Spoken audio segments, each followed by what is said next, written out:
Hey everyone, welcome back to Pretending with Dice. As always, I'm your host and game master, AJ. A couple of pretty big things to talk about before we get into today's episode. I want to start things off by reminding everyone about our upcoming 5th anniversary Q&A episode. At the time that, this episode goes live, you actually only have a couple of days left to submit any questions you want us to answer in the Q&A. I did mention this at the start of last episode, but the deadline for question submission is midnight on the night of Sunday the 22nd of May. You can get them to us in a variety of ways, through comments, private messages on your social media network of choice, through email at pretendingwithdice@outlook.com, or by submitting them in the dedicated Q&A questions channel that we have on our Discord server. Just make sure you get them to us by midnight Sunday, or they may not make it into the Q&A. The Q&A episode itself will be going live a week from when this episode does, on Thursday, May 26th. Speaking of the 5th anniversary, that is rapidly approaching. May 24th is the date, so that's next Tuesday, just a couple of days before the Q&A episode is coming out.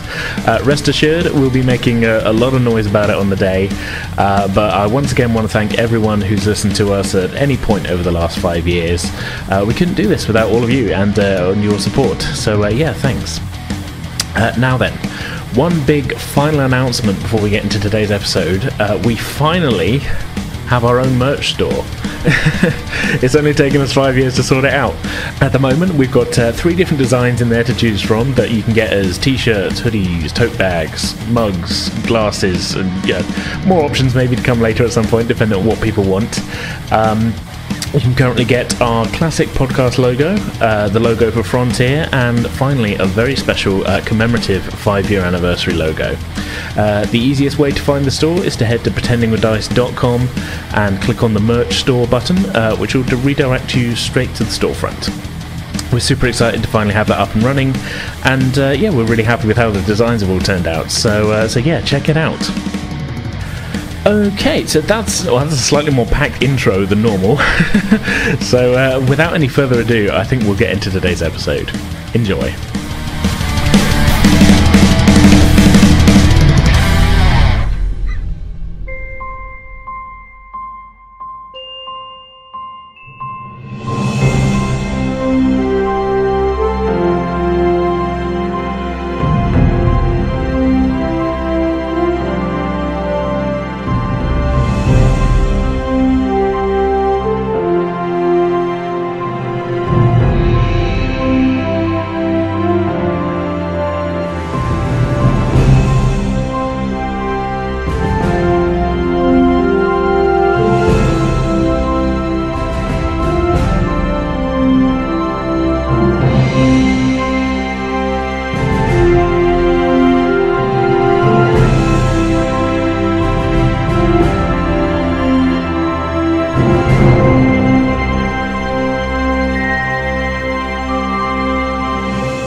It is Stardate 55085.94, otherwise known as February the 1st, 2378. The morning after the away mission to the Tatiran homeworld. The USS Tenzing has been back at warp now for a few hours, headed to Deep Space 3 with all haste, having already been delayed twice en route, leaving the Tatiran issue to be investigated further by, whatever resources Starfleet chooses to send its way. Let's begin with Murphy and Ray. Both of you are due on shift in about 20 minutes' time. It's around 8:40 a.m. ship time. Given that as a group you all had a couple of drinks following the mission the previous evening, how are you feeling? How are you showing the late night? Yeah. No, I think Murphy probably just had a relaxful evening with maybe another glass of rum in a bath. We have previously established Murphy's rum. Yep. Okay. So you're fairly well. You've dealt with a mission which again wasn't your first away mission ever, and it wasn't your first sort of maybe slightly messy mission maybe because what we're serving in the war and that. So you're kind of. It's maybe not weighing. I don't know. I don't want to put words in your head, but maybe you're able to kind of. Okay, that's done. Let's move on. Sort of. Yeah, she's more thinking that there have been worse missions with worser outcomes. This was a difficult mission, but ultimately the outcome was they saved the population, thankfully. Yeah. Regardless of politics. So they did good, but there were like worse times. Yeah. She's not too hung up about it, but she's more relieved that it went well. And really, it's any kind of fallout is going to be kind of falling on the captain rather than yeah. But not to pass the buck or anything, but like a kind of like that's a sort of prime directive things is a little bit above your pay grade still. Yeah. When it was the captain's choice to sort of do the eventual choice to sort of say, right, okay, let's go ahead with the transport thing. Yeah. Okay. So you're in normal mode then, basically, as you're leaving your quarters. Yeah, she's got her mug of coffee with her, and she's just like wandering down the hallway and setting her mind to what she needs to do for the day. Okay. As you round the corner, Commander Ray, you were also leaving your quarters. How was your night? I mean, we left off in 10 forward, sort of early evening's probably a sort of good way of saying that, so there's plenty of scope there to sort of how your evening was, and after that, how are you feeling this following morning, following that particular mission?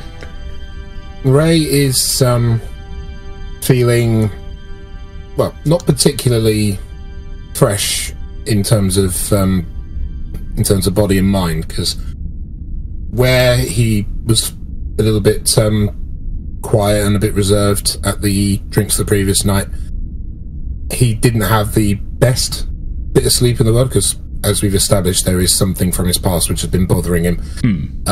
So during the course of the night, struggling to get a decent amount of sleep, Ray has attempted in the night some meditation technique to try and sort of calm his body down a bit. But yeah, he's not in the sharpest of moods. Well, not moods, sharpest of awareness, because he's kind of woke up and thought, I've got this day to get through now. Yeah. So that's kind of where he is. He's not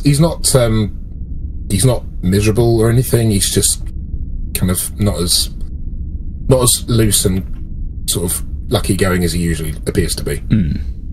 Fair enough. Yeah. So you kind of a little bit sort of, I don't know, I don't want to say like tunnel visiony, but that you're kind of like, I'm up. Right, let's just get to the office. Sort of. Yeah. Yeah. Okay. That kind of thing. He's alert enough to not risk bumping into Murphy's coffee cup and spilling it everywhere, because he knows that would be bad. I mean, are you that alert though? Are you alert enough for that? Oh, here we go. Roll. Yeah, perception check. I won't make you roll to not knock a coffee cup over. Well, I wouldn't put it past you, but okay. Well, let's say that. So you turn around you step out of your door and narrowly avoid knocking into Murphy as she comes round along the corridor. Oh, no. Oh, you look awful. You look tired, man. Really? I didn't think it was coming across. I think you need this more than I do. And she's going to hand over the coffee. Well, if it's going begging, I won't say no. I think How's that? It tastes different. What have you put in this? It's a homemade Ractigino. That's why it tastes different. Yeah. It's not bad. Of course. I can't always get the spices right, though, which is the annoying thing, because Klingons, of course. Yeah. They're not great at sharing their actual recipes, are they? Like to kind of keep everything in house. Yeah. I have something to ask you, actually, since I've caught you.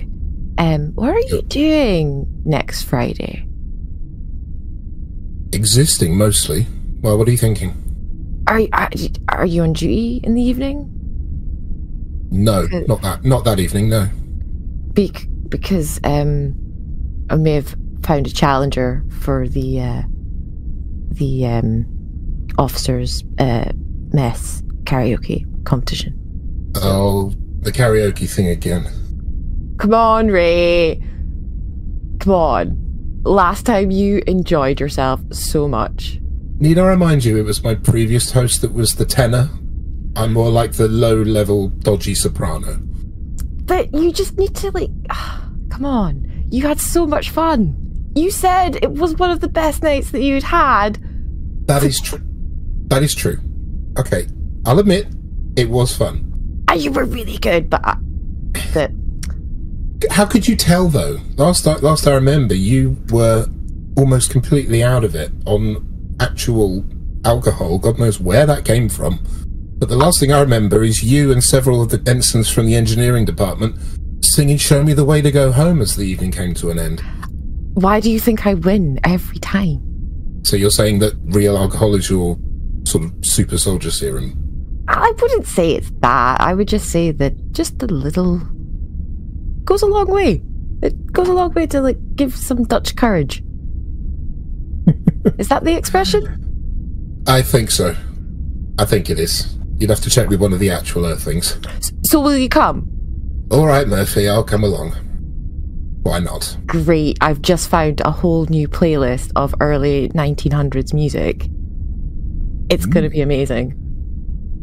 Colour me intrigued. Where are you heading off to now? Just to the office. I need to check those duty rosters. Make sure that I'm not on duty the day after I win that trophy again. Wise idea. What have I got? Sorry, my brain's all over the place. Astrometrics, that's it. I've got some ensigns I've got to introduce to the world of astrometrics aboard a Nebula class. Well, drop off my mug when you're done, and I'll catch you later. See you later, Murphy. Thanks again. No worries, man. I want to know more about these early 1900s songs. Yeah. I like it. The idea that the Officers' Lounge karaoke contest is definitely... I feel like that, with previous, other shows, there's concerts and things, but I feel like this is a thing that would happen. People like to sing. People like to drink. People like the weird atmosphere, the weird hostile atmosphere that's currently in the Officers' Lounge. Changed. The wars, they've all been through the Dominion War, all the officers, so they've all had a rough time and they've experienced warfare and everything. So now they're back to exploring space. They're we've seen things. We're going to enjoy some camp karaoke. Yeah, it's got to be done. Okay, let's follow Ray then. I like that. I want to see where not quite with it Ray ends up actually. Now that we're into it. So you each, I guess, step on the same turbo lift. You're going to different decks though. Murphy, your office is on deck 11. Ray, your office is only on deck 6. So you step off the turbo lift first, leaving Murphy behind you, and head down, I guess, to your office. Are you heading... Well, actually, that's a good question. Are you heading to your office? You mentioned astrometrics. No, I'm heading straight to astrometrics. Straight to astrometrics. Okay, then ignore everything I just said. So yeah, no, you still get off before Murphy. You're getting off on deck 8 for stellar cartography. Safe to say the coffee's kicking in a little bit as well here, as you're feeling a little bit more with it as you head around the corridor towards the entranceway to stellar cartography. The upper level of it, I should say. Stellar cartography on the Tenzing is a large vertical cylinder of a room fitted with hollow projectors, which takes up parts of decks 8, 9, and 10. It's a little bit larger than on a Galaxy class, but then the Nebula class is designed with more of its space given over to sort of sciences and things, so you got a bit more room to play with here than you would otherwise. You step in through the sliding double doors onto the observation balcony, a horseshoe-shaped area which looks down into the main body of the chamber. One deck down from you is the main operating controls, and on the lowest level is sort of kind of lower maintenance access area. You can see as you enter, there's a couple of officers on duty up here on the same level you're on. There's most likely others working below you. Stellar cartography, not always the most heaving with people, but there's always usually around 4 to 5 people in here at a minimum at any one time. And as it's kind of tied into sort of navigation and such most heavily, there's often a fairly steady flow of science officers from a few different sort of disciplines who use this area and the equipment in it to take measurements of various stellar phenomena and other things as the ship is passing through space, as this is one of the best places to visualize all that. Okay. Ray steps in and he's on the balcony and he's looking around the room, feeling a little bit more alert than he was on the initial walk in. And he starts to think, I'm sure there's meant to be more than a couple of ensigns here. Well, as I said, there are a couple of people in here working away, but you don't see the group of ensigns you were expecting when you came down here. You do recognise, a short distance from you though, still on this upper balcony, Lieutenant Oral Che, who is the head of astrometrics. He's working away on one of the consoles, occasionally frowning down at a data pad in his hand. He's a betazoid, he's in mid-30s, I'd say. Got light brown hair, it's kind of been slicked back, and yeah, it looks like he's attempting a beard, but it's a bit patchy. It's not really working for him. Okay. I think we've all been there with patchy beards. Yeah. Yeah. Okay, so Ray notices Che and heads over, walks towards him. Morning, Lieutenant. Morning, sir. How are you doing today? Could be better, but I guess that's what long space flights do to you. Is it just me, or are there supposed to be a few more people here for this tuition today? That's a good question. I hadn't really thought of that. I mean, I've been sort of doing my double checks now we're heading into Deep Space 3. Let me bring up a rota. He sort of scrolls through. Yeah, thank you. Takes a couple of seconds. It says here Lieutenant Commander Fell rescheduled that for after our stop off. Surprised she didn't tell you. Yeah, I would have thought that would have come to me directly.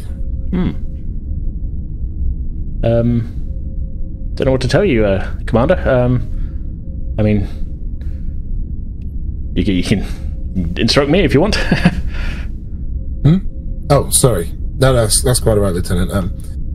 No, I'm sure I can find something else to do until I'm needed on the bridge. I know that there's a reflector coil on one of the upper consoles that needs checking out. I'll go and see if there's anything I can do. Failing that, I'll call one of the engineering boys. As you were. All right. Well, have a good morning. Okay. So Ray kind of, his mind wandered a bit there. Yeah. But he's taken it and just sort of talked his way out of the situation. So Ray walks around to the opposite side of the room, and there's a bulkhead covering up a panel on the wall. Yeah, there's a maintenance panel. Kind of, it's a little way up. It's kind of, I mean, you can reach it with your hand, but you're not going to be able to work particularly well in it. It's kind of, it's kind of sort of, it's almost up against the ceiling, sort of thing. You can reach the panel to open it, but you won't be able to do anything there. Yeah, you can't really see all the components inside. Yeah. Okay, so Ray gets the panel off and thinks, yeah, not tall enough. Have I got something I can stand on? There is a convenient stool. A convenient stool.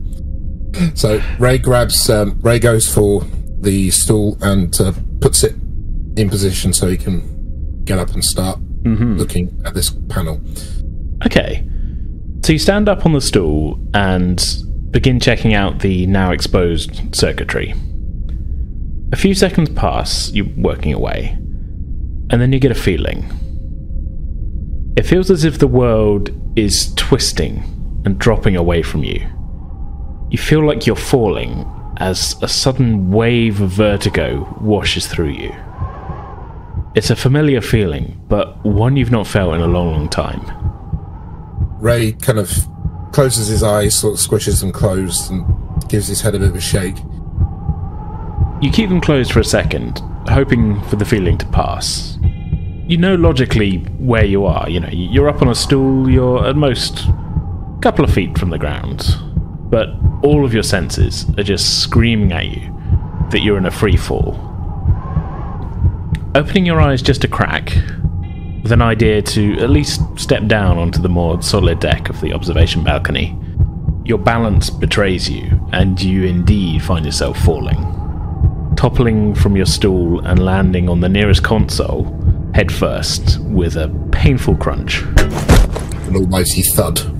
Yeah, with a thud, you crumple onto the ground.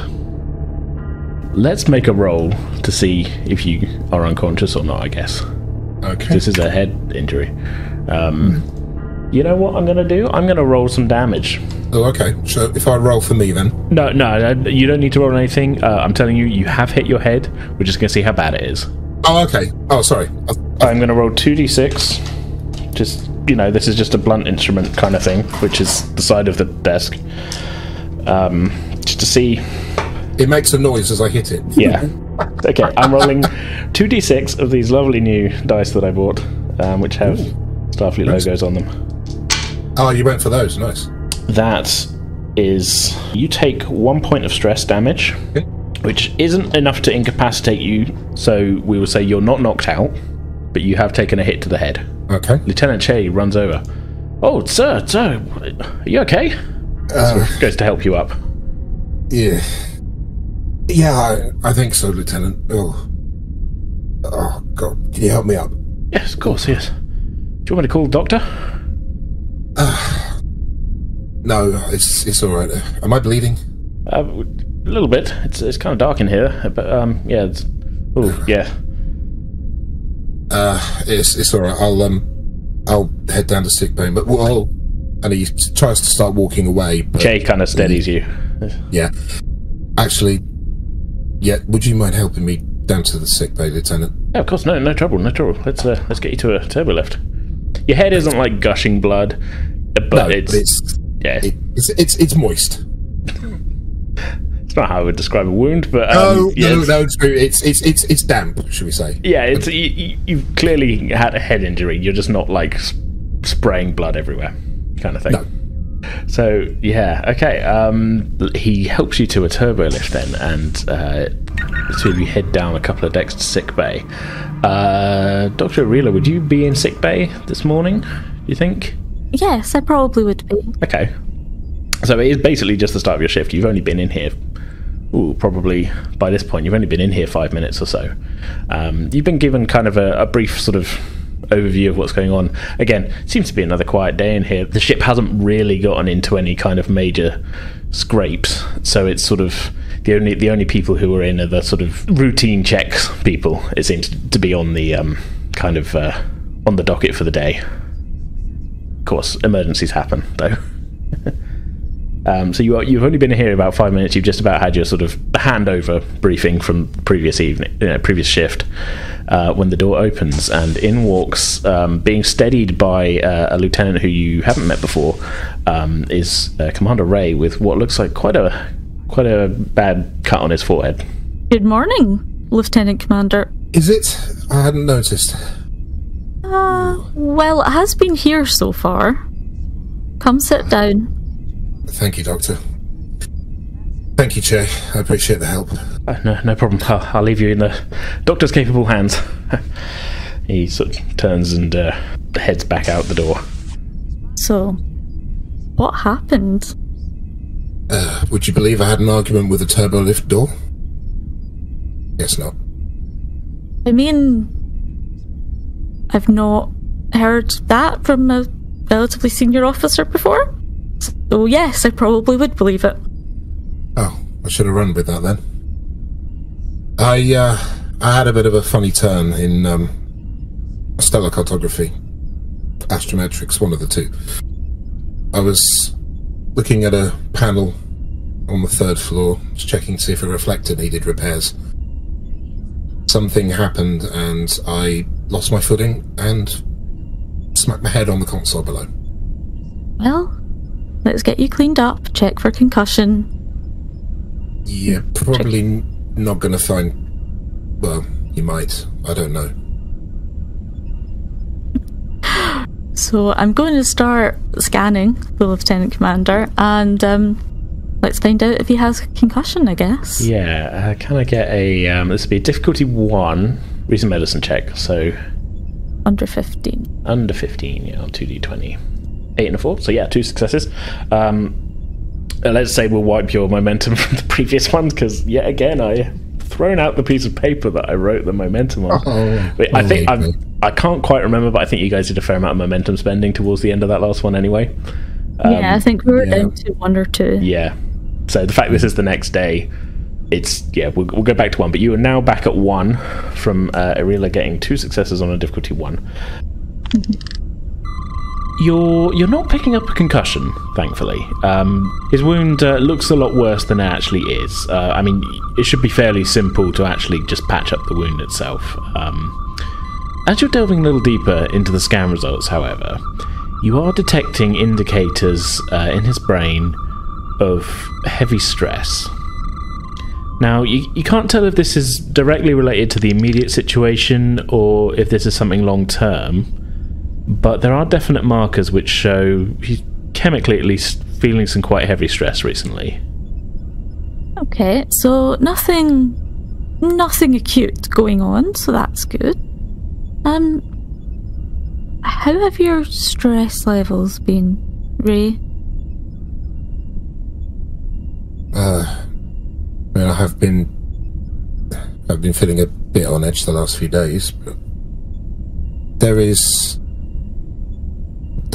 something potentially causing what happened to me this morning and these stress levels, but until today I've never felt I needed to speak to anyone about it. I see. How much do you know of Trill physiognomy? I know enough to be able to treat them. Well, Sabin is my 3rd host. The first host that I had was a good 100 or so years back now. And something happened to me back then which resulted in me needing to find another host. There was an accident in the mountains of Earth, a place called the Andes. My climbing hook went too deep into a crevice and the rock fell apart as I tried to haul myself up. And I fell somewhere about, must have been 100, 120 feet. More or less dead on impact, at least my host was. It wasn't a great experience, as you can imagine. Normally, a Trill symbiont, we retain the memories of our previous hosts. They form our personalities throughout our lives. We bond. But ever since that accident, every host I've had, even with Sabin, the point of impact where I landed has given me kind of a phantom pain. It only lasts for a couple of days normally. But whatever reason, the last week or so, it's been a constant just pain in the base of my neck, and it's just gnawing at me. And I don't know why it's happening. We retain memories, but we shouldn't retain injuries as such. And that's why I've never spoken to anyone about it, because it usually is over pretty quickly. But this time it's hanging around and I've got no explanation for it. Along with memories, it is possible that you are also carrying the mental effects of trauma. When many patients, many species, have, say, an amputation of some kind, there is a phantom pain left that even if the finger isn't there, it doesn't exist, they can still feel the pain in that finger. But that's because of the activity in the brain. It is certainly possible that it could be a psychological echo of that, what must have been a very traumatic injury and incident. You could put it that way. I didn't go mountaineering for about 35 years after that. That seems like a reasonable response. Before we came out on this new mission, I used some of my shore leave to go back to those same mountains and try and complete the climb, see if it would be therapeutic in any kind of way. I completed it this time. Didn't die, clearly. It didn't make much difference. That wasn't a very long time ago since then. It could be that it will help. It just needs more time for all of that trauma to settle back down again. The brain works in some very unexpected and confusing ways. Especially if you're Trill. I can only imagine how much more complex it is to resolve the memories of multiple consciousnesses. I mean, the fall that I had in astrometrics was just, if I had to describe it, it was like sudden onset vertigo, but I wasn't even that high off the floor. Well, maybe it is all in the head, but it certainly doesn't feel like it. I am certainly happy to run tests and to work with you to find a way to hopefully get rid of all the pain, and if not, to at least make it as manageable as possible. I'd appreciate that. Thank you, Doctor. That's quite alright. Physically, at the moment, you're perfectly well enough to leave once I patch up your head. It's up to you. You can stay a little longer and we'll look into some more tests, examine the lower neck, discuss what sort of options might help. I know you are on duty at the moment, so whichever is the lower stress option for you, we can do that just now, or you can come back after your shift ends. Well, I was supposed to be teaching some medicines and astrometrics, but that was rearranged for after we leave the space station, so no time like the present. Excellent. So the doctor will start, like, heal the headwind, clean him up. That simple enough headwind thing. It's not too deep. It didn't really hit on the corner of the control panel or anything. It just kind of, you knocked your head and it's sort of, yeah. It's a deep scrape more than like a full kind of, yeah. It's easily done, I would say. Yeah, the healing. Yeah, just any sort of decent scrape on the head is gonna look worse than it is. Yeah. Okay. And then I'll start running some scans on the lower neck, and possibly further down the spine as well, just to be certain. Yeah. I do have one more question though, Ray, before we do that. Did you drop Murphy's cup when you fell over? No, I had the good sense to put that on the console before I started trying to pull that bulkhead off. And before you ask again, no, I didn't land and smash the coffee cup in the process. Curses, you thought of everything. Yeah. In the back of my mind, when this next story arc is resolved, I'll go back into astrometrics, retrieve the cup and give it back to her. On karaoke night. Better. Murphy, it's been some time. Your cup has not yet been returned to you. I know. Might have a phaser with Ray's name on it. Charming. No. It'll be a stun. It'll be a stun. Yeah, high stun, but it will still be stun, you know. Gotta sting a little. Yeah. So this probably actually... Okay, I'm just thinking that there's ways we can do this. We can kind of have a kind of fade out, and we'll do like a representative check. We've done that before with other things. That's a way of doing it. Yep, that's fine. Yeah? Okay. Can I get a reason medicine check from you then? Difficulty 2, just to sort of represent the time that you spend with Ray for the rest of the morning, kind of making your checks and such? 2. Well, there's your 2 successes. So yeah, over the course of the morning, you go through a series of different scans and tests, checking for, well, really kind of anything that's out of the ordinary in regards to his sort of general health of his nervous system, anything that might be bothering him, and also a kind of a more focused look at the area where his phantom pain presents.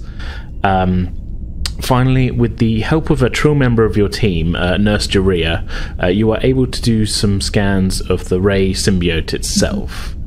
It's going to take some time to go through the data because you've got quite a lot of results here.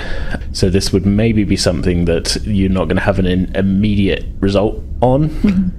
Nothing flags up straight away, though, I will say. This is sort of like we've done the tests, and I'll let you know as soon as we have something to share sort of situation, rather than like let's get the result now kind of thing.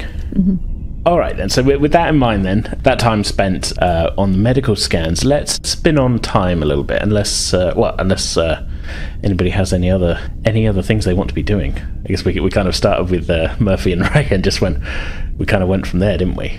No, Jonny has just gone about duties. He's kept his head down. He's doing his routine. You know what he's like. Yeah, okay. Being a good boy. Avoiding bonds and any more holodeck mishaps. For 5 minutes at least. Yeah. You've had your pensive moment in 10 forward, and maybe then just sort of keeping it to yourself. Is that accurate to say, maybe? Yeah. Jonny's just... he's... as I said, he's a little bit shaken by the thought of what's gone on with Starfleet protocol, and even it being questioned, and that kind of stuff is on his mind. So he's just kind of, keeping to himself, keeping on. Okay, all right. Let's do a bit of a time jump, I think, then. It's a couple of days later, and we're in the closing moments of your journey from Earth via the Jukir and Dratiran systems to Deep Space 3 to rendezvous with the other 2 ships of the Bermuda Cluster Expedition. We'll open, I think, on the bridge. I will leave it up to anyone, I guess, any senior staff who want to be on the bridge. I don't know if Jonny has a standing invitation to just stand on the bridge if he wants to, really. So... Maybe we can find a place where Jonny is, but he could be delivering a report for Murphy or something. Okay. Yeah, that works. So you just happen to be on the bridge. Yeah. Okay. Yeah, that's fair. So okay, well that's a good question. So Murphy, are you on the bridge? Yeah. Should be on the bridge. Ray? Yeah, I think Ray will be there. Yeah. Doctor, where would you like to be? You can be on the bridge if you like. Yeah, the doctor will be there. Yeah.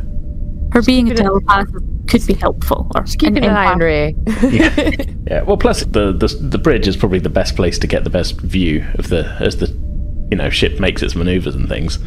This is true. Yeah. Yeah, I really will have found a reason to be there. Yeah. I feel like it wouldn't be questioned if you came up and sat on the bridge. Okay, so with the massive coincidence of Jonny happening to bring a report to Murphy at the time, everyone's on the bridge as the ship reaches its destination, and the helmsman brings it smoothly out of warp in the vicinity of Deep Space 3. Deep Space 3 is a Federation-built outpost in orbit around a sparkling white dwarf star, which has no planets of its own. Due to this, there are no really close gravity wells which might interfere with warp travel, so the Tenzing is able to arrive in pretty close proximity to the station itself. Indeed, as you exit warp, in fact, the station and the moving lights of a variety of other vessels are already visible on the main view screen. The station itself is not quite as big as Starbase 1 in orbit of Earth, but it's still pretty substantial. It was designed and built as a sort of major trading hub and staging post for this sector, sitting sort of right on the edge of Federation space, as it is at the moment. Holding position a short distance away from the station, running lights indicating that it is fully powered up and on guard detail, is the USS Atropos, an Akira-class starship, which is not part of the Bermuda Cluster Expedition, but is assigned on a semi-permanent basis to Deep Space 3 to maintain sort of patrol of the surrounding systems. Docked to the station's upper docking ring, however, are the two other vessels of the expedition, the USS Nelson, an Excelsior class, and the USS Auckland, a smaller California class starship. There's a fair amount of civilian traffic in the area, moving mostly around towards and away from the civilian docking rings, which are lower down on the station's superstructure. As I said, it's a pretty bustling trade port. Shortly, Murphy, there is a beeping on your console indicating an incoming transmission. The carrier signal identifies it as Admiral Holt, Deep Space 3 Commanding Officer. Captain, we're receiving a hail from the Admiral. Better not keep him waiting. Put him on. On screen. Appearing on screen is an older human man, grey-haired, the pips on his collar indicating the rank of Vice Admiral. Collins, good to finally see you. We were expecting you a week ago. The captain smiles. Good to see you too, sir. We ran into some unavoidable detours on the way here. I'd be happy to tell you about them in person. I look forward to it. We all know space can be full of diversions. Well, you can tell me all about it. Well, now that you're here, we can go ahead and begin our planned schedule for your expedition. Don't worry, you'll still get a bit of downtime here before heading off to the cluster. In fact, I wanted to extend an invitation to your senior staff to a formal event we're planning for this evening to celebrate this venture. Promises to be, an interesting evening. Captain looks around the bridge briefly to all of you. We'd be happy to attend, Admiral. Thank you. Good. I look forward to seeing you there. I'll have my staff send the details over to your first officer. Speak to you soon, Harry. And he signs off. Captain is silent for a second before looking around at all of you, a little bit of a smirk on his face. Well, hope you all packed your dress uniforms. Murphy's not happy about this. She hates formal functions. It kind of catches you sort of... Would it be fair to say that you kind of frown, but you're trying to stop yourself looking like... Yeah, she's trying to hide it. He kind of catches your eye a little bit and says, no need to make a face, Murphy. I'm sure it'll be a wonderful evening. Yes. Well, at least you only need to deal with people's outward emotions. True, I don't envy your position. Large formal functions are draining. I'd like to note that Jonny kind of walked onto the bridge just as the kind of call on everything was starting and has been awkwardly stood to the side of Murphy with a data pad in hand for the entire time. You're kind of there not knowing what to do with your hands, kind of a little bit frozen. Pretty much. He thought he was just coming in to report this, and he'd kind of timed it because he was aware of the approach on this starbase, and he likes to see the view of that kind of stuff, as we know. So he timed it to get up there, but he wasn't expecting a call from the Admiral or anything like that. Yeah, so this is a bit of a treat for you. Yeah. Yeah. So View and gossip. So Murphy, you're suddenly aware of Jonny stood next to you, awkwardly holding a data pad. Ensign. Sorry, I didn't see you there. Thank you. I have the report. I checked all of the survival kits again, and it's all in order. Should we need to go on another expedition? Well done. Thanks. Jonny having picked up the conversation about the dress, can't help but smirk just a little bit. Ooh. Oh, danger. Oh. Murphy catches that. She goes, you better wipe that look off your face right now unless you want to be scrubbing plasma coils for the next 2 weeks. Straight. She's like staring deadpan at him as well. Straight to the threats. It's kind And of then just smile. I would kind of like to roll some kind of composure check. Okay, I don't know exactly how that would go. Let's take a look. Presence command? You're kind of trying to keep yourself together, I guess. Yeah, that's the intent here. Yeah. I mean, you've got self-assurance as a value. I mean, yeah, but this is sort of... Okay, give me a presence command check, I guess. Okay, so that's... This is kind of a self-imposed check here. 15 and 11. Well, that's one success there. I didn't really say the difficulty, but we'll go with difficulty 1. I mean, sure. Yeah, you're able to just about kind of wipe the smirk off your face, I guess. Yeah, the corner of his mouth kind of turns, not quite... Well, it almost goes down just a little bit, overcorrecting. And he looks awkward as usual. Better. Off you pop now. Go check in with Sosa and see if she has anything else for you. Aye, sir.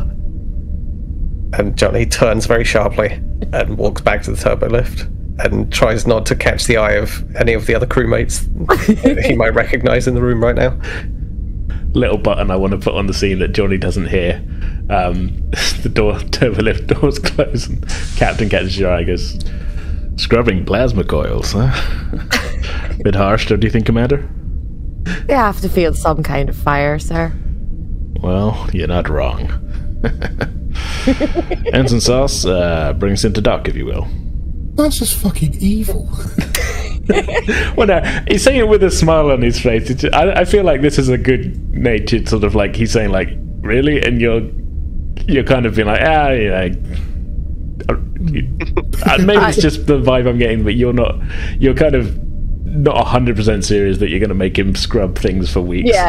She's not going to make him do that. She'll make him do something, but it won't be that. She just likes to have a good threat. Just wants him to think it might be. Yeah, it's possible. It's entirely possible. You just want to torture him slightly. Yeah.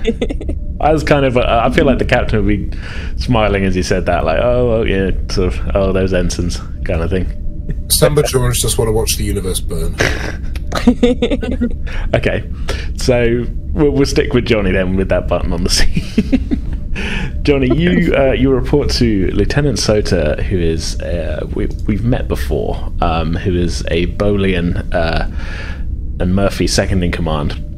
She is in the tactical office, and she looks up as you come in. Lieutenant Sota, I've been ordered to come down here by Lieutenant Commander Murphy.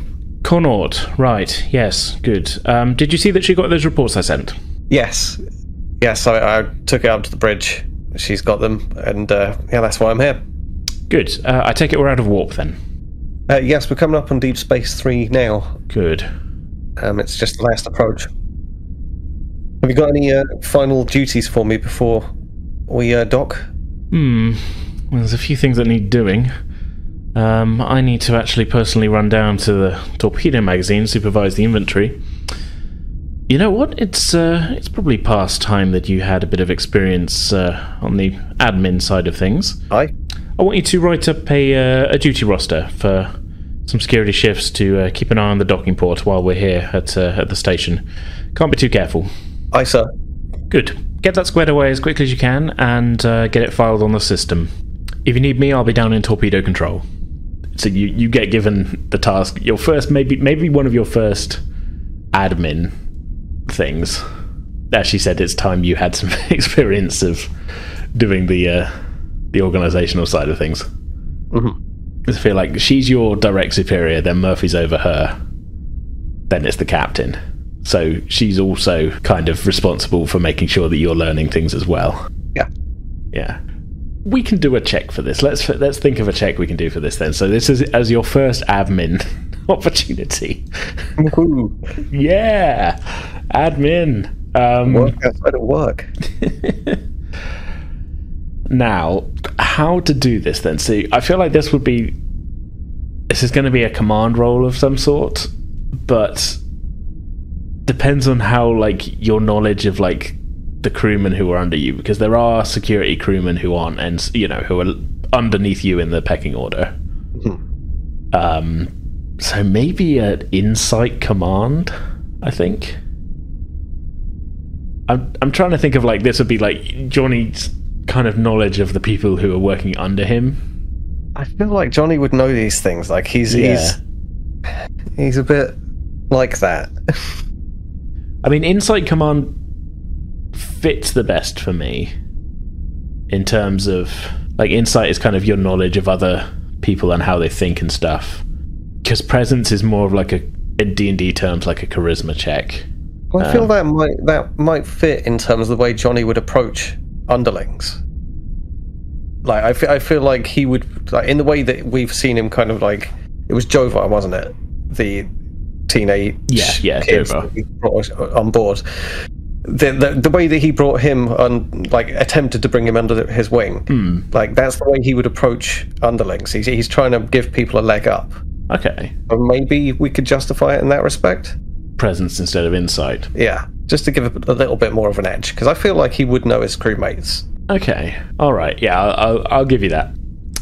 So, okay, this is... I think... I'm not going to make this the hardest of checks, but presence command, you're getting 13 or under. Let's call it a difficulty 1, but... Yeah, this is kind of your first admin thing, so this is sort of... 19, very nearly a critical failure there. And a 6. So you got your 1 success. You spend the rest of your sort of shift time doing this, which not the longest of times. We had maybe sort of with the ship sort of on approach, you may coincidentally turned out, maybe you had like an hour left on your shift. As this is the first of your kind of admin type duties that you've ever had to do, what's your kind of thinking on this? I'm not going to ask you to do the actual admin. I just want to know what Jonny's kind of feeling is on like...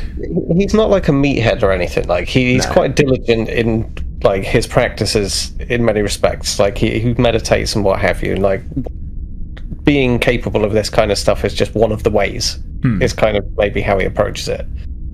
And there are many ways, and he has to know them all. And that's kind of a little bit of perhaps Eastern mysticism in the mix. Okay. In assigning work shifts. Yeah, he tries. He's approaching it like, Sure. Okay, so you're feeling. Well, I'm kind of what I'm asking really is like, how are you feeling at being given a bit of extra responsibility here? He's not even considered that. He's just doing the work. All right. Okay, that's an interesting viewpoint. Yeah. So that final hour of your shift passes, and we come to the end of your shift. For those on the bridge, Ensign Sauce expertly docks the ship with Deep Space 3. It's not quite as big of a starbase as Starbase 1, as I said. So you're not actually... The ship isn't actually brought inside the main hub of the star base itself, kind of docked along. There's a series of docking apparatus sort of extending outwards from the widest point of the station, kind of like spokes on a wheel sort of thing. So the Tenzing is now docked at 1, as I said, the Auckland's at another one, and the Nelson at another one. But the ship is successfully docked.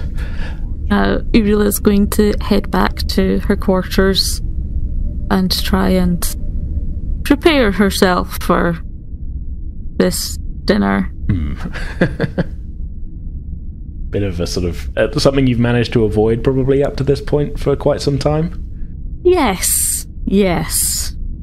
Dealing with lots of people in a high stress situation is one thing, because it's probably important and needs done.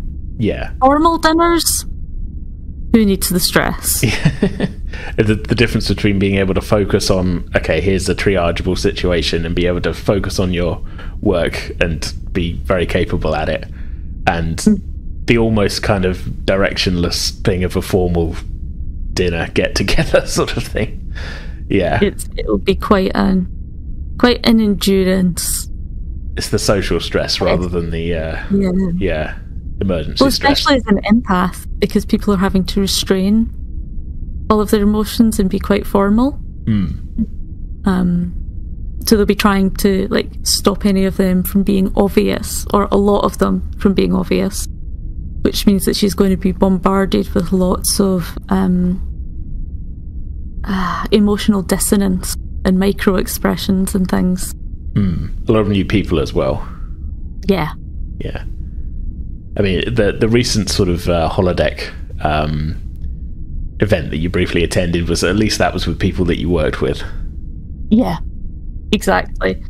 Yeah, this is probably going to be a little bit different to that. We should say then. So with the ship docked, the main bridge crew, the senior officers, as you said, Aurelia, you went back to your quarters, but you're all pretty much dismissed. There's gone to the sort of standard skeleton crew on the bridge sort of protocol.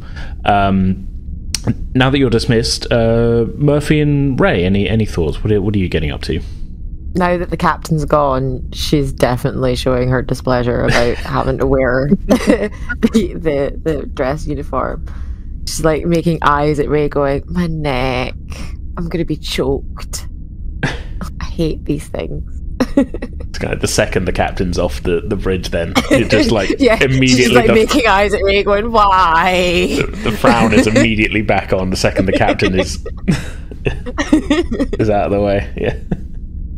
All right, well, we'll jump back to Jonny then, I guess. Jonny, your shift is over. You felt the slight bump in the hull. There's inertial dampers and everything, but like when the whole ship docks, it's you've docked, but your shift is over. You've successfully filed your paperwork, and you're feeling like you've done a good job. Hopefully, that all turns out for the best. Woo. Woohoo!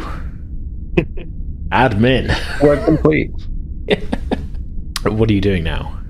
So he's completely free. Is Bonge on duty? You do not know. Computer, is Bonge on duty? Negative. Computer, locate Ensign Bonge. Ensign Bonge is in the Arboretum. Okay. Does Jonny know of any particular reason why he might be there? No. Okay. Intrigued then, Jonny is going to head to the Arboretum. Okay.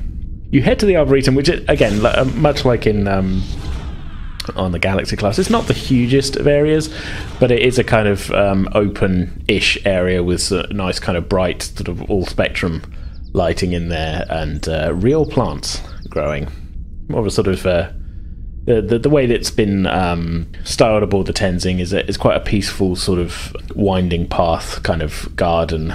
Not too well manicured or anything like that, but there are sort of places to sit. There's a little water features and things, and that it's quite a nice environment. You don't really get up here very often. Well, Jonny takes a deep breath as he enters then, and kind of drinks it all in, and looks around for Bonge, of course. You see Bonge sat on a bench with another engineering officer. They seem to be in close conversation. What kind of angle am I at, and like distance here? Am I within eye line of either of them, or? I'm thinking you're kind of side on. You can. I mean, Bonge is noticeable because he's the only Ferengi on board. You're kind of, I guess, to the side and a little bit behind. So Bonge is kind of facing away from you. You get a view of the other engineering officer. Is a female Denobulan. Okay. And what kind of conversation does it look like they're having? Is there a tone that I can pick up on it? A little tough to tell, but the Denobulan is smiling, and you overhear laughter, and it seems casual, I will say.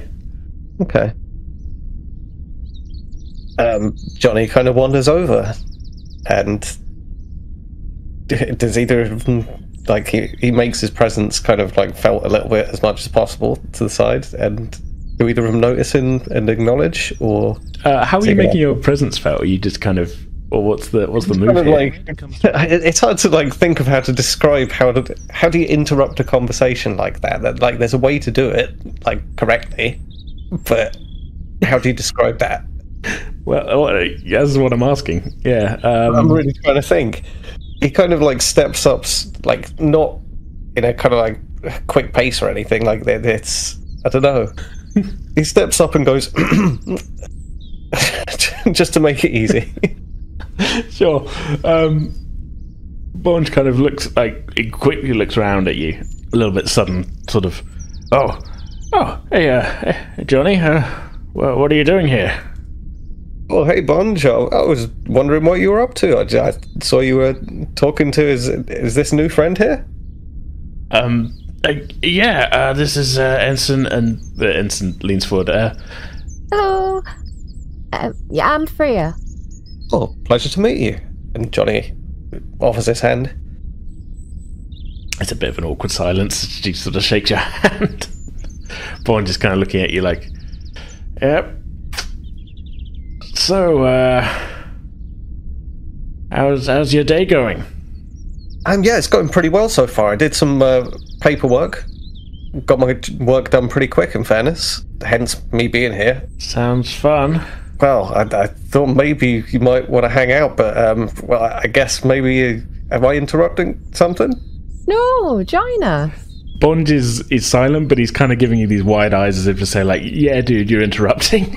Jonny's picking this up, and he kind of smiles a bit, and he looks at Bonge with a look of like acknowledgement and sly kind of intent, a little bit, just to wind him up. He's not actually going to do anything, but he's definitely giving him a look of like, okay, man, right, I get you. And he goes, well, it's been a pleasure to meet you. I guess you guys are busy. I'll go and I was thinking maybe I would hang out on the holodeck, you know me. And Jonny kind of like looks a little bit awkwardly again at Bonge, and I'll talk to you later. I'll talk to you back at the quarters. Oh, cool. And Jonny kind of like backs away a little bit. And Cool. Again, looks a little awkwardly over his shoulder a little bit as he looks back. Not awkwardly in fairness. He's got a slight look in his eye of, again, the sly intent in his eye as he looks back at Bonge one more time as he walks away. It was really good to meet you. Jonny, having pulled the sly look, realizes that she's the one that's caught it, and immediately like drops it and bye, and waves back over his shoulder and smiles. Bit awkward, yeah. And he's going to.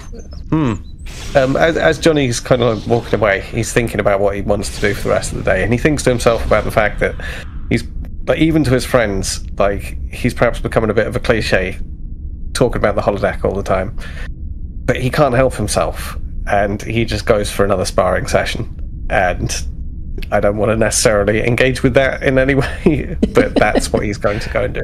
Okay, fair enough. So you go down. Yeah, you spend a bit of time on the holodeck. Again, like we said, we don't need to roleplay you fighting another holo guy. It's kind of become very routine at this point because it's like the limits are definitely still there, and Jonny can meet those at this point. So it's just keeping up the routine. Yeah, just keeping your eye on. You spend a bit of time before, I guess, you're heading back to quarters at some point. He'll do that, and then perhaps just head back to quarters, meditate, do general like Starfleet studies and things that would, like, anything that's going to help him get promotion and ranks. Like, he's doing a little bit of extra work in his own time. Okay, all right. You haven't been back too long before the main wall screen in your quarters lights up with the LCAS display framing a rotating Starfleet insignia above the words "Incoming Communication." Incoming communication. Ensign Katrina Sullivan, USS Auckland. Do I know Katrina Sullivan? You do. She was someone you were friends with back at Starfleet Academy, also from the security division, graduated at the same time as you did. Mm-hmm. In your friend group, it's maybe safe to say she was kind of the cool one, in a way that maybe you're trying to be the cool one to Bonge. Okay. So maybe Jonny's picked up a couple of behaviours Possibly. Potentially, or is maybe trying to emulate this without knowing it, like that kind of thing. Maybe, yeah. Okay. You definitely got memories of her being maybe a little bit of a troublemaker back at the academy. There were some pranks pulled and such, which you were a part of as well. I'd probably safe to say. You were quite good friends back in your academy days, but you haven't heard from her in a little while. Okay, so Johnny's happy then. He's smiling as he says, "Oh, on screen." So, appearing on screen is your friend Katrina, human, mid-20s, same as you. She's got shoulder-length blonde hair, cut a little bit shorter than the last time you saw her, and she's currently in a Starfleet uniform. JC, how you doing? Oh, hey, not bad.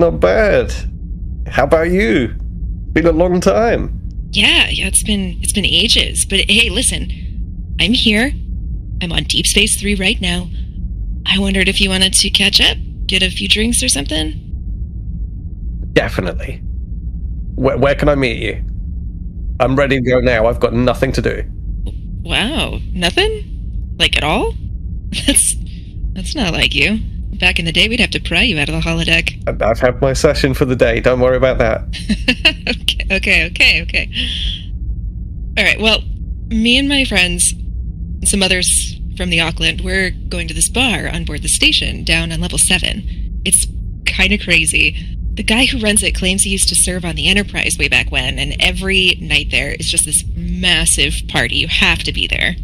Good times. Hell yes! We're gonna tear it up, just like we used to back in San Francisco. I cannot wait. This is gonna be crazy. Awesome. All right, look, I'm headed over there just as soon as I get changed, so I will meet you there in maybe 20 minutes or so? 20 minutes? Yeah, I can do that. Awesome. I will see you there then. Oh, hang on one second. I've got a friend, and, well, 2 friends, I guess. Wow, 2 whole friends. Hey, come on now. You're branching out. Well, yeah. You think I can't make friends when you're not around? You're not the only one that's cool. Come on now. And Johnny kind of puts his hand through his hair in a, again, super cliched way. Hey, man, whatever you say, but yeah, of course, bring him along. The more the merrier. Excellent. Great. I'll call him. Just, 20 minutes. Great, cool. And Johnny turns off the screen with like a button press somewhere. Okay. And frantically starts getting ready. Sure. I presume it's Bond you're calling. Yeah. And as he's getting ready, I guess, because this is going to have to be quick, he says, "Computer, call Ensign Bond." It's a brief pause. Bond here. Is that you, Jonny? Oh, hey, Bond. Yeah, it's me. Sorry to interrupt you again, but well, you might be interested in this time. Hey, well, before I say anything, how's it going?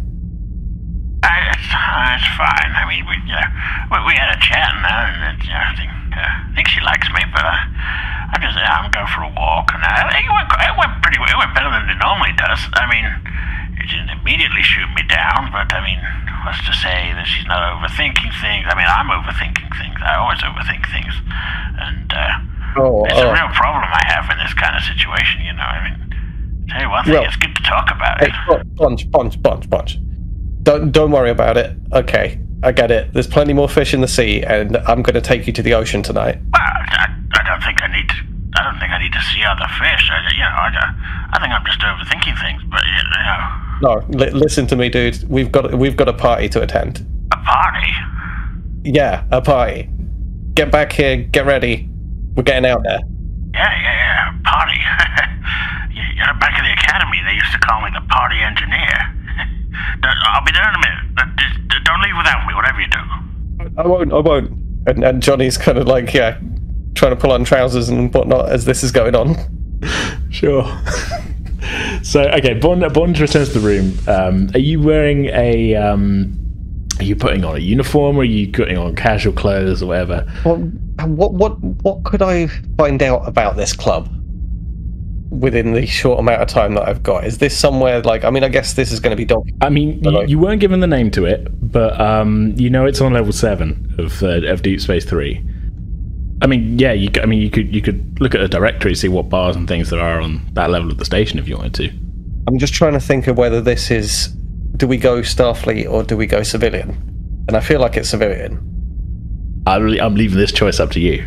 I'm 100%. Well, there's no way we're going to end up at that big swanky party that's going on because too lowly ranked, surely. So we'll go civilian, and yeah. Okay. I believe you'd previously described Johnny's off-duty clothes as being somewhat Bajoran-inspired. Yeah, that's the culture that he's most heavily steeped in. Yeah, so you got kind of loose-fitting, I don't know, I would imagine you've probably not gone like full robes, but you've got kind of like a pastel-y, loose-fitting sort of tunic type thing, I guess. Yeah. I think a red and pinkish kind of thing. Sure. Predominantly red, but with like pinkish mottled colour on it. Okay, yeah, but yeah, this is your casual at night on the town outfit. I won't be picky about this. Yeah. Okay, but you're dressed for a casual night on the night off the ship. Bond hurries in, and then you see him. He goes, right, okay, I'm good. Where are we going? I didn't ask that on the call, but I'm down to party. There's some kind of club on deck 7. Deck 7? Oh, on the station. On the station. I should have told you. I mean, this is bigger than just a ship party. You just said it was a party. I thought, I'm down to party, but the only thing on deck 7 is the transporter buffers and the main computer core. What? On the ship. Oh. Carry on. He opens wardrobe, pulls out 2 outfits, and says, which one do you think? There's one which is kind of green, and it's sort of general Ferengi thing, and there's one which has got a Ferengi vibe to it, but it's more of like a baggier sort of vacation-y t-shirt type thing, with a bit of a kind of Hawaiian pattern on it. These are the only 2 outfits I have. Which one? Wait, hang on. No, you were talking about Deck 7 had nothing but boring stuff on it. And did you mean on the starbase, or I'm confused? I mean on the Tenzing. I mean, but it's not boring. I mean, no, we're going to the starbase for it. No, you messed me up. Oh no, put on the and he points to the Hawaiian looking stuff. That stuff. It's party time. It is party time. I don't come to where you work and call the phases boring. I mean, nothing wrong with the transporter pattern buffers. That's it. You know what I mean. Okay, give me 2 seconds. And he very quickly puts on the party outfit, I guess. Yeah, Johnny's like putting on some cologne and kind of like sprucing himself in the mirror and putting on as many finishing touches as he can. Finishing touches. Okay, good to know. All right, so yeah, very quickly, the 2 of you prepared yourselves for a night on the starbase. You don't know where this party's going to lead you, but yeah, both of you feeling confident, feeling like you need to. You've had more than 2 weeks in transit to get here. You've got some boogieing to do, I guess. Oh yeah, steam to blow off. Oh yeah. You make your way towards the docking port on the side of the Tenzing that is connected to the starbase. Now, coincidentally, you arrive there at the exact same time as the ship's senior staff, who are all wearing full dress uniform. All of you looking to leave at the same time. Johnny immediately looks to Murphy. I was going to say, Murphy, you maybe catch sight of Johnny and Bond before anybody else, also heading for the airlock. We're keeping pace, me and Bond. We're moving past him, and Johnny's doing the turning ever so slightly as he goes past to catch the eye of Murphy, with the smirk on his face, 100%. And very quickly, Ray and Arila, you also see Johnny and Bond heading for the exit. Okay, I think my vision's going funny because that was a Ferengi and Hawaiian shirt. Am I right? There's nothing wrong with your vision, Lieutenant Commander. I should be thankful for small mercies. Indeed. I wonder where they're off to in a hurry. As long as it's not the same place as us in those outfits. Oh, that would be so embarrassing and yet so funny at the same time. Murphy's slightly jealous. She'd like to swap. See, the captain hasn't passed comment on it at all. He's just sort of got a little bit of a sort of twinkle in his eye of like, just gonna let this one slide sort of thing. He hasn't there's been no kind of ruling about like, no one can, I want everybody to stay on board or anything. And it's sort of standard procedure when a starship docks that, a bit of back and forth is allowed, especially if people are off duty and that, So long as your duties are attended to, if you're docked at a starbase and you're not on duty, unless there's a specific ruling that say like, don't leave, it's generally kind of cool. Okay, so yeah, as you're all kind of walking along the tube, you can see Jonny and Bourne still ahead of you. As they step onto the station, I guess they very quickly head for a turbo lift and disappear from your sight. The captain sort of leads the way. All right, let's try not to make idiots out of ourselves.